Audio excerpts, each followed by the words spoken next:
tozali koloba toujours na makambo etali ndenge akotambwisa mboka na biso. Professeur auti koloba ngo ke mboka ba principe nyonso ya gestion ezwami awa na kati ya constitution oyo. Alors ba tribune bimaki bomonaki surtout tribune etalaki makambo etali makambo ya gestion ya ba province administration ya ba province. Professeur Kasongo oyo pe azali moko na ba professeur awa na mboka na biso mais azali mingi professeur na université ya Kinshasa pe ba université mosusu a kolobela biso lelo na makambo etali décentralisation a kotalisa biso sujet oyo tobengi peuple, le peuple et la décentralisation. Décentralisation ezali ndenge ya oyo mayele oyo mboka na biso na cadre ya constitution oyo eponi pona kotambwisa ba province na biso pona ko gérer province na biso na esika bokonzi uta kaka awa na Kinshasa constitution oyo lobi te pouvoir faut ekambama na niveau central awa na Kinshasa na niveau ba province pe na ba niveau ya ba entité territoriale décentralisée na yango mayele wana ba bengi yango na français la décentralisation. Professeur o asali pe ba recherche mingi na makambo wana akoyeba kotalisa biso na exposé na ye ndenge nini décentralisation na ekozali kotambusama na kati na mboka na biso. Je crois que professeur akobunda na moke professeur osala makasi pona koloba na lingala pona tina na peuple na biso maloba na mboka na.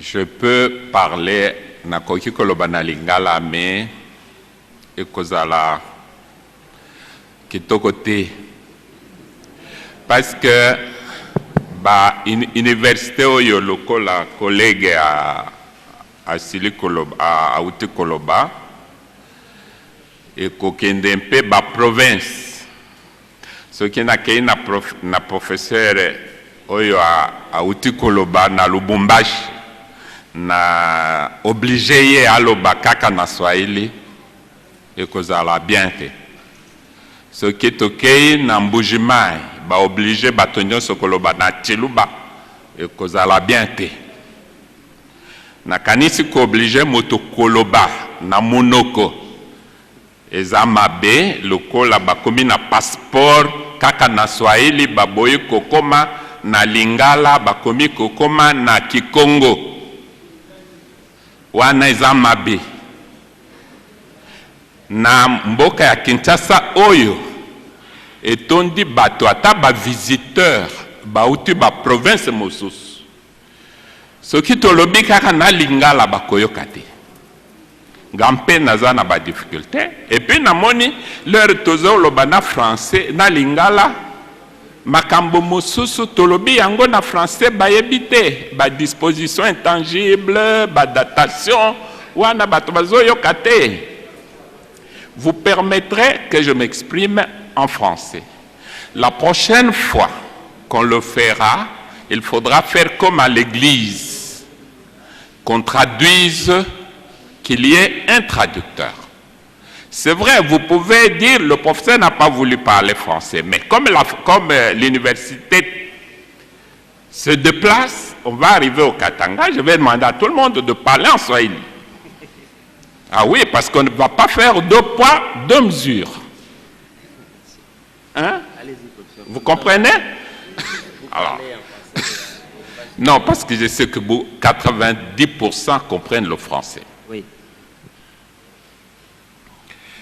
C'est vrai, je vais parler de la décentralisation. Je suis professeur depuis 1999 à l'UNIKIN, à la faculté d'agronomie, à la faculté de pétrole et gaz, parce que je suis géologue. Je ne suis pas chercheur, pas du tout, en décentralisation, parce que c'est très loin de la géologie. Mais à l'époque où j'étais député, je me suis beaucoup intéressé, donc j'étais député de 2006 à 2011. J'ai été élu chez moi à Kabungo par la population locale là-bas, qui appartiennent aux chefferies et au secteur. Et je me suis intéressé au budget qui leur est réparti. C'est à ce moment-là que j'ai découvert que tous les budgets que le gouvernement Gizenga et le gouvernement Muzito envoyaient en province pour mes électeurs étaient systématiquement détournés par toutes les provinces, je vais même être plus précis, par des gouvernements provinciaux avec la complicité des assemblées provinciales. C'est à partir de ce moment-là que j'ai commencé à me documenter, à aller à la Cour de compte, qu'est-ce que la Cour de compte en pense, que je commençais à faire des recherches. Donc je ne suis pas du tout chercheur dans les domaines de la décentralisation. Je vais focaliser surtout plus sur ça.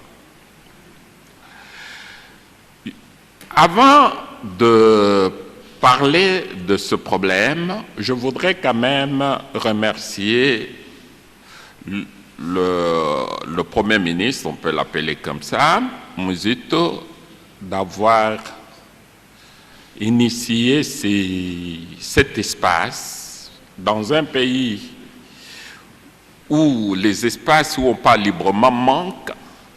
Je trouve vraiment que c'est louable, pourvu que nous ne profitions pas de cette tribune pour faire des campagnes, des cultes de personnes, des règlements de comptes, etc. Non.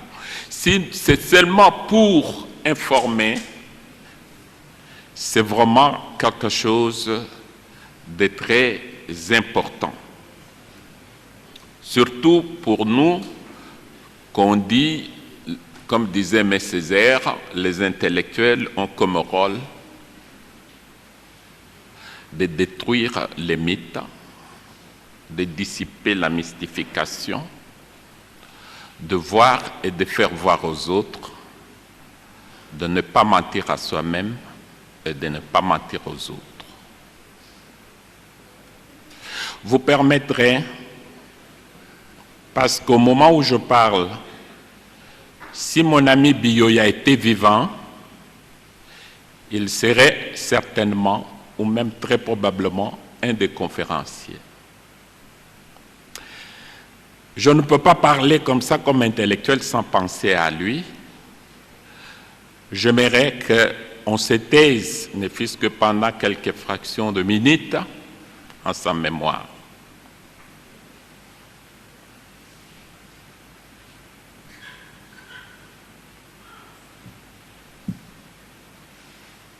Merci.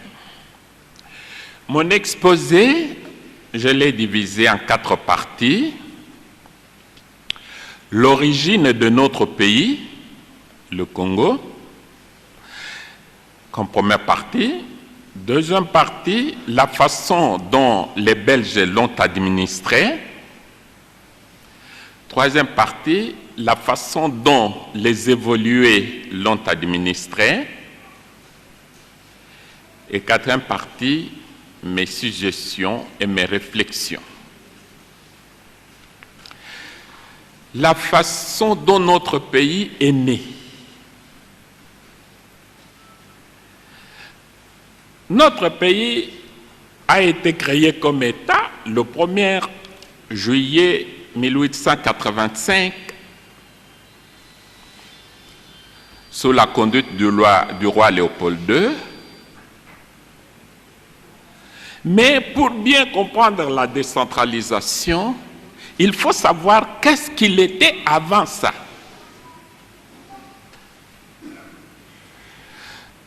Parce que la conscience collective que nous avons, comme a dit le directeur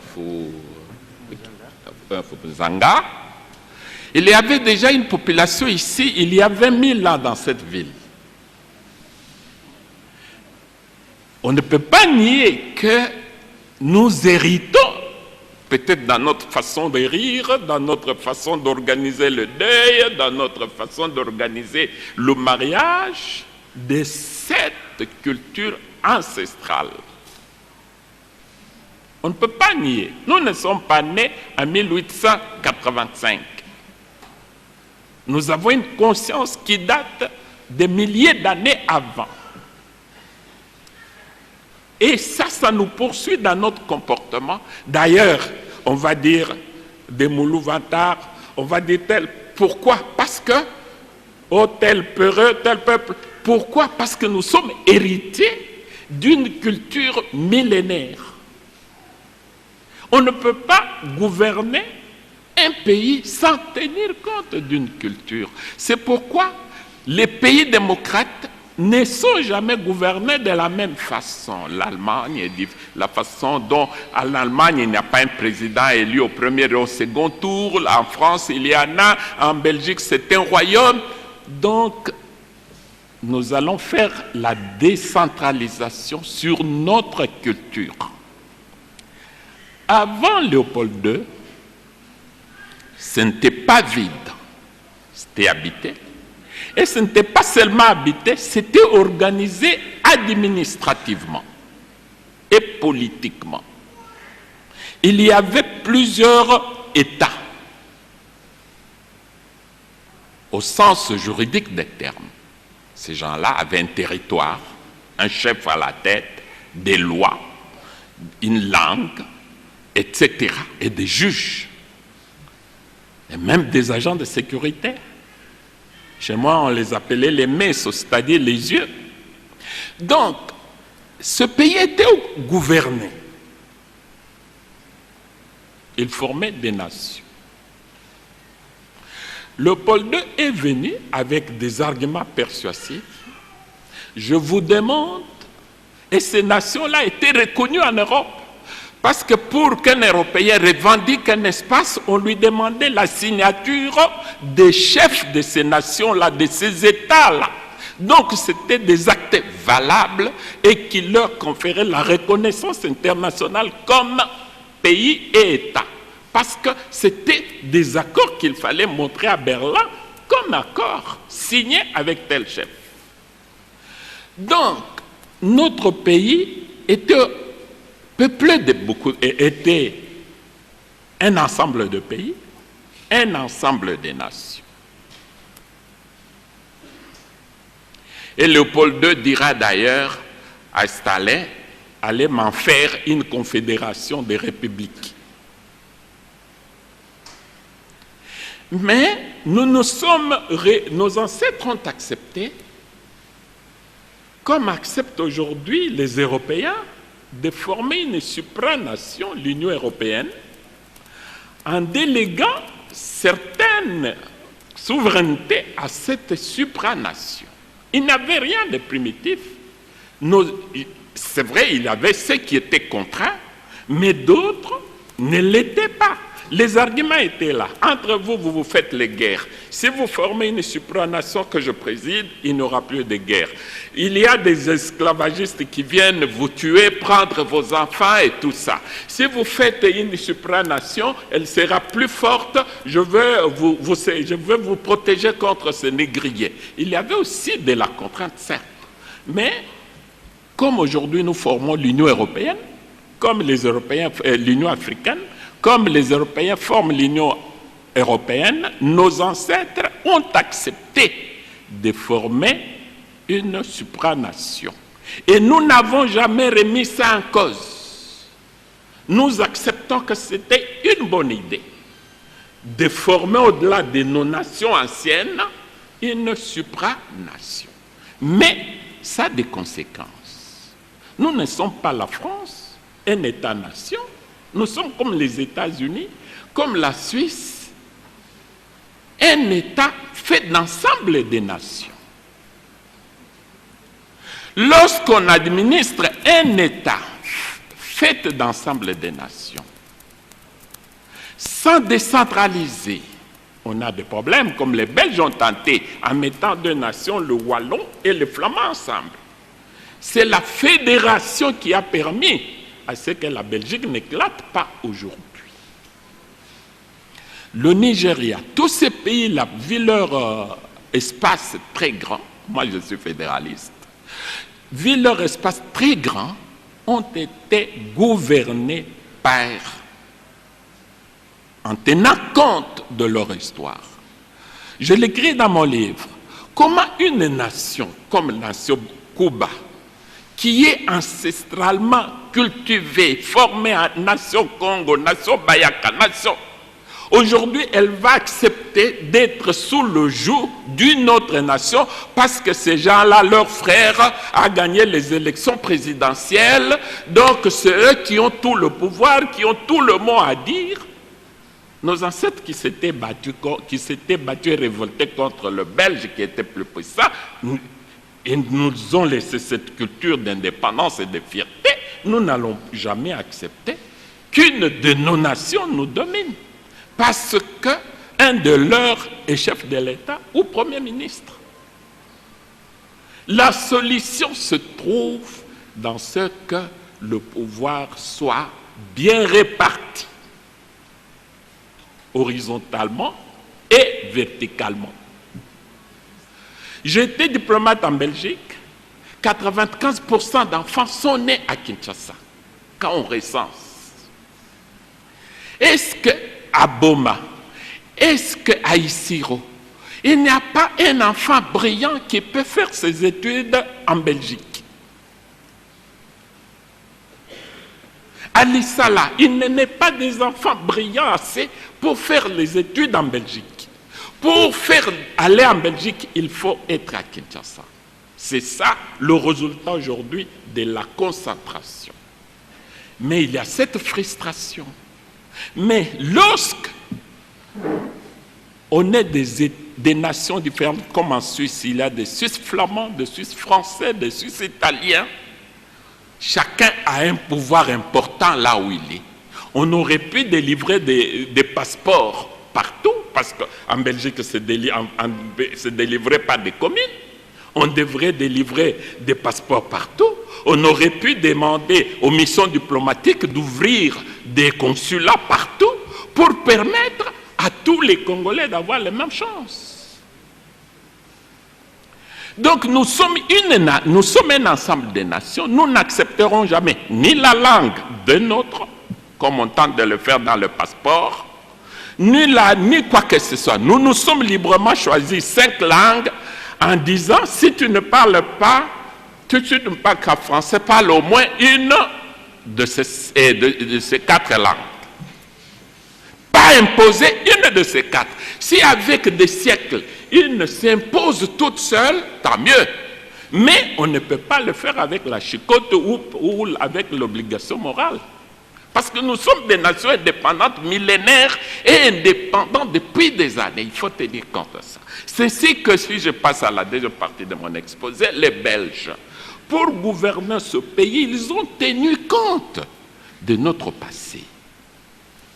C'est ainsi qu'ils ont donné aux chefs traditionnels beaucoup de pouvoir. Et c'est grâce à ça d'ailleurs qu'ils ont réussi. Parce que c'est eux qui faisaient le recensement. C'est ce chef-là qui avait le pouvoir de recenser. C'est eux qui envoyaient le rapport de recensement au sommet. C'est eux qui contrôlaient qui a payé l'impôt et qui n'a pas payé. Quel est l'enfant qui a tel âge de majorité? L'information de qui a atteint l'âge de majorité venait de nos nations anciennes et arrivait au sommet. Aujourd'hui, on veut le faire du sommet à la base. Aujourd'hui, j'ai dit l'époque coloniale, l'époque avant Léopold II, l'époque avec les Belges, et puis je dis l'époque avec les évolués. Je voudrais un peu traîner sur le mot évoluer. Parce que dans un livre que j'ai publié, ma thèse est que le pays aujourd'hui n'est pas dirigé encore par des Congolais, est dirigé par des évolués. Les Belges, quand ils sont venus, ils ont colonisé le Rwanda, enfin, ils ont enfin pris le Rwanda et le Burundi qui étaient allemands, et puis ils ont pris le Congo. Ils avaient besoin d'une classe intermédiaire. Chez nous, ça ne se voit pas parce que cette classe-là n'était pas ethnique. Au Burundi, au Rwanda, où cette classe était ethnique, c'est dramatique. Mais c'était la même chose. Ils ont créé ce qu'ils appelaient l'immatriculation.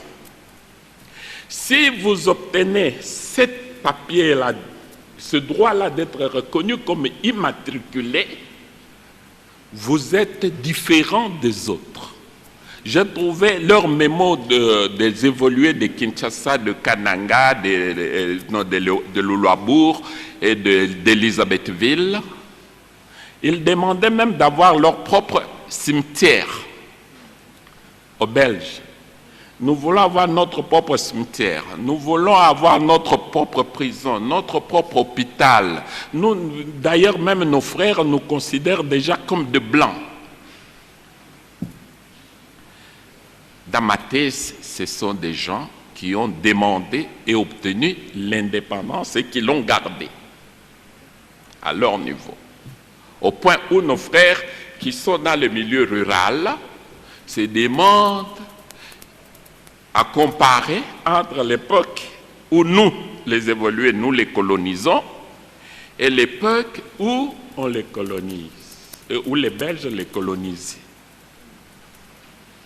Nous en avons toutes les tribus quand on exerce le pouvoir. Des gardes qui peuvent même écraser quelqu'un quand le chef passe. L'occupant avait le droit de le faire parce qu'il est venu, il a pris nos diamants, nos cuivres, nos forêts, tout. Lui, il devait avoir peur. Lui était occupant. Nous avons peur de notre population. Pourquoi? Parce que nous ne sommes pas occupants. Si bien que notre peuple nous considère comme occupants.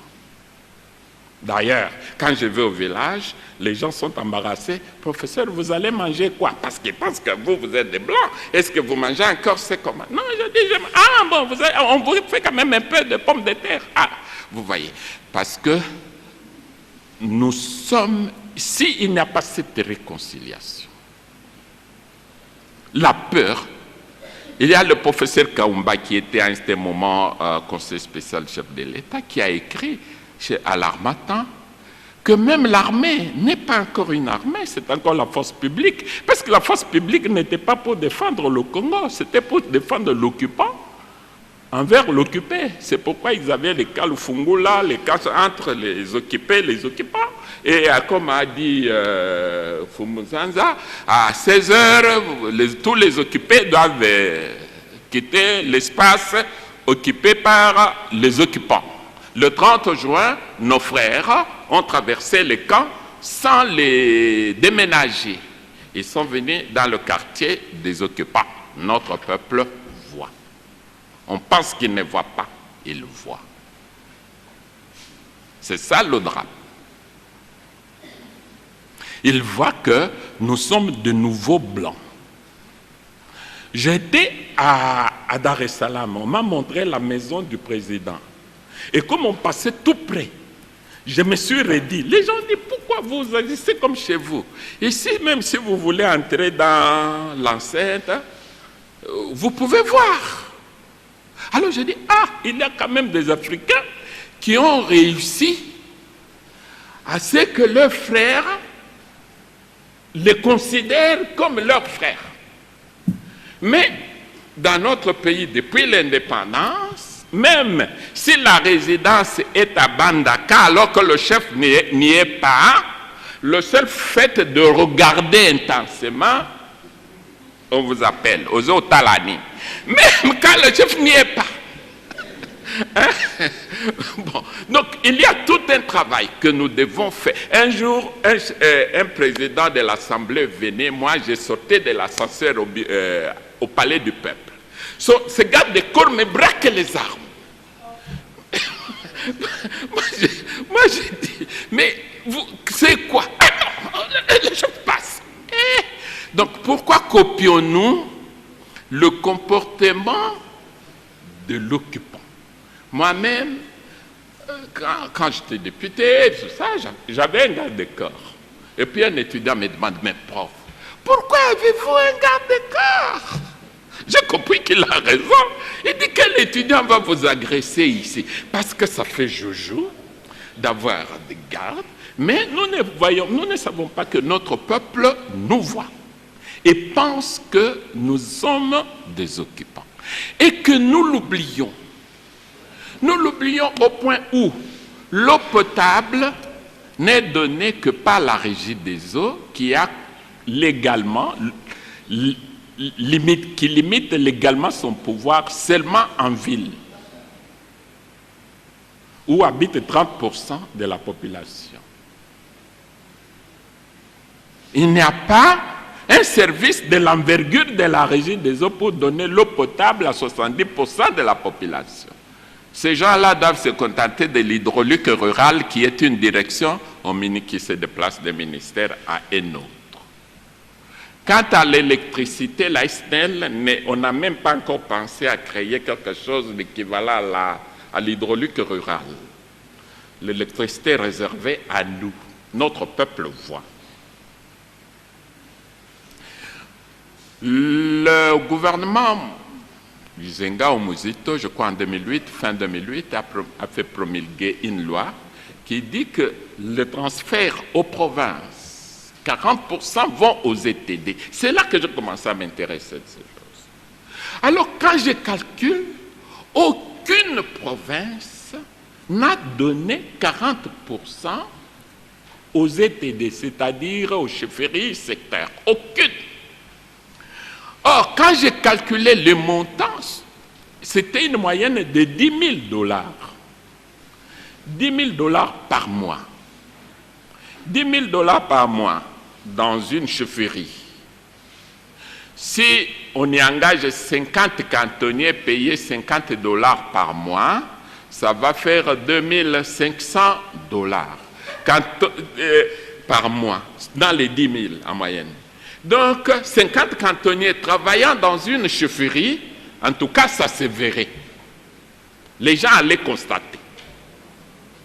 Et puis, dans les 7 000 qui restent, il y a souvent un hôpital de référence. On peut acheter un microscope. C'est moi là. Ou même épargner, acheter un bête appareil d'échographie. Je trouve que 10 000 pour commencer, c'était beaucoup. Aucun gouverneur ne le donnait. Qu'est-ce que je n'ai pas fait? J'ai fait un document au chef de l'État. J'ai vu le Premier ministre Muzito. J'ai vu beaucoup de gens. Rien. La Cour de compte dénonce ça chaque jour. Dans chaque rapport annuel, la Cour de compte dénonce ça. Et envoie le rapport au Parlement. Jamais le Parlement n'a programmé le débat sur le détournement systématique chronique de l'argent qui revient à nos frères indigènes, parce que nous sommes des évolués. Jamais le Parlement n'a programmé un débat. À moins que je me trompe, que quelqu'un dise, telle année, le Parlement a programmé un débat sur le rapport de la Cour de compte. Jamais. Et je demande au président de la Cour de compte, certaines provinces vous disent, nous donnons cet argent-là, nous ne donnons pas ça aux ETD, c'est nous qui achetons des choses pour les ETD. J'ai dit, est-ce que vous êtes allé interroger? Ah, on n'a pas de frais de mission. Je dis non, monsieur le président de la Cour de compte. Vous êtes à Lubumbashi, vous ne pouvez pas aller à la commune de Kamalondo pour voir. Et puis votre bureau à Kinshasa n'est pas loin de la commune de la Gombe.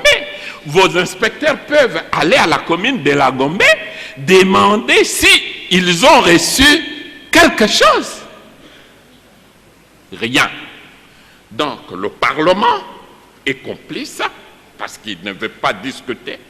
Le gouvernement est complice parce qu'aucun gouverneur n'a été interpellé. La Cour de compte se cache derrière l'ordre de mission alors que ces statuts disent qu'elle peut se saisir d'un cas à tout moment. Alors, moi, je comprends que oui, c'est vrai. C'est l'évolué qui dirige ce pays. Voilà. Donc, c'est les évolués qui dirigent ce pays. Donc, c'est pour vous dire, mes frères, que aussi longtemps que nous allons gérer le pays comme ça, nos frères nous considérant comme des occupants, aucun programme ne va réussir.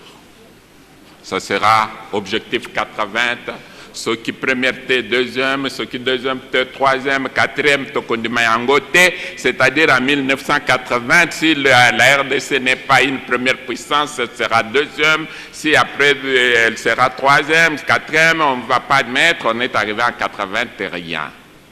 Et même celui qui va dire à ce moment-là, objectif 80, on l'arrête. Plan quinquennal, plan Mobutu et d'autres plans aujourd'hui. Des slogans.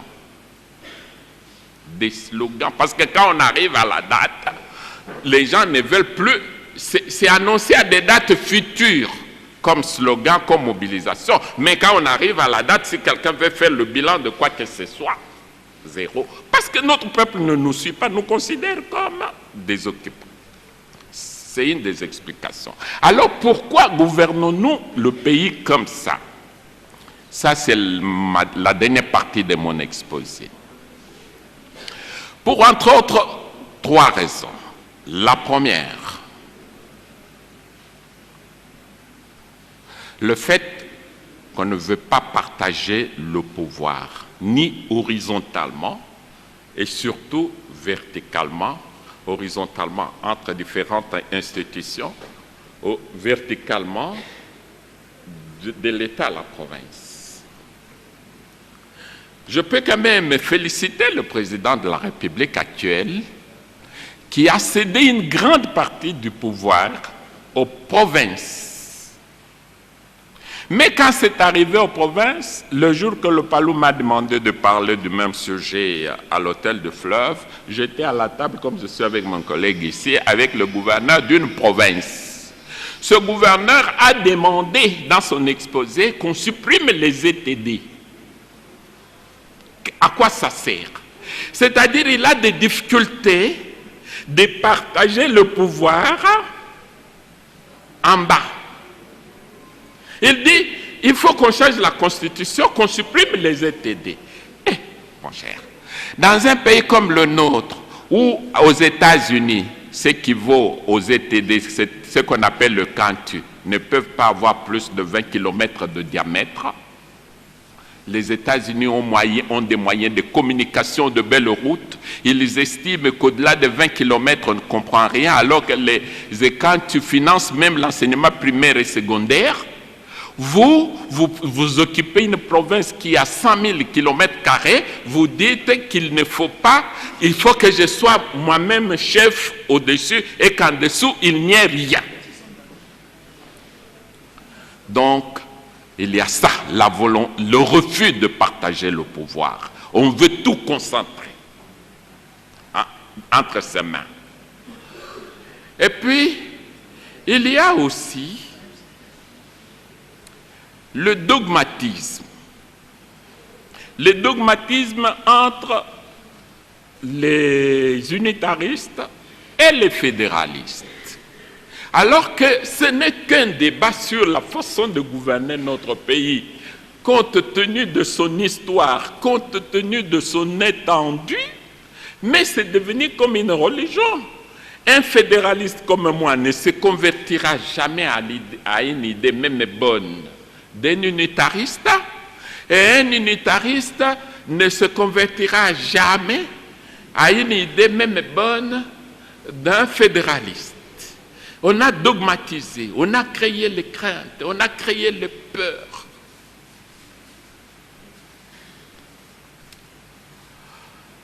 Je pense, je conseille que nous quittions le dogmatisme,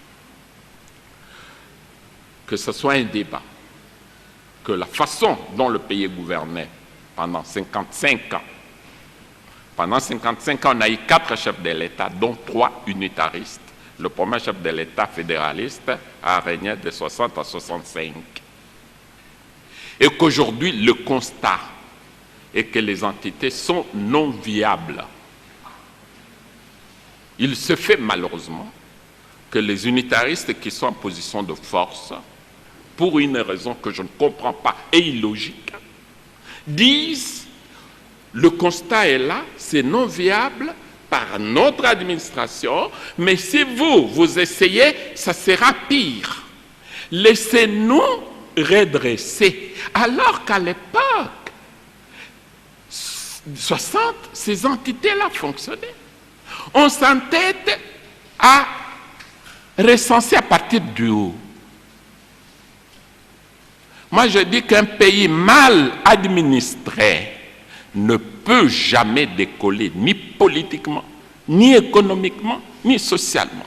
Parce que pour décoller, ne fût-ce que politiquement, il faut qu'il y ait des élections libres, transparentes.